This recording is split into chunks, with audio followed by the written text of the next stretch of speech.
దాదాపుగా 60-70 సార్లు నా మీద కేసులు పెడితే ఏ ఒక్క రోజు కూడా తీన్మార్ మల్లన్న కానీ మా ఆఫీస్ సిబ్బంది కానీ ఎవరిపైన ఒక చేయి వేసిన పాపాన పోలేదు. మేమంత సామరస్యంతో ఉన్నాం. కానీ వాళ్ళ కల్వకుంట్ల కవిత గారు ఈ రకమైనటువంటి హత్యా ప్రయత్నాలకు కూడా స్కెచ్లు వేస్తారన్న విషయం ఇవాళనే అర్థమవుతా ఉంది. ఖచ్చితంగా తెలంగాణ రాష్ట్ర వ్యాప్తంగా బీసీలంతా ఎక్కడికక్కడ కల్వకుంట్ల కవిత దిష్టి బొమ్మలు నలగబెడతా ఉన్నారు. బీసీలను అనగదొక్కాలని చూస్తున్నటువంటి ఆమె పైన చర్యలు తీసుకోవాలని డిమాండ్ చేస్తూ ఉన్నారు. మేము కూడా ఖచ్చితంగా కార్యాచరణ చేస్తాం.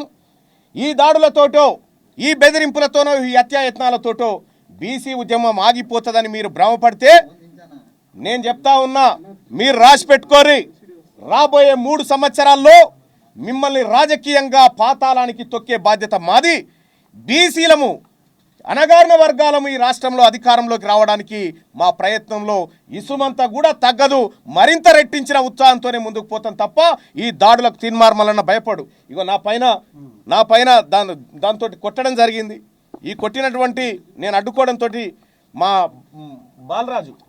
బాలకృష్ణ మా గన్మెను ఆయన వెపన్ లాక్కొని నా మీద కాల్పులు చేయడానికి ప్రయత్నం చేశారు.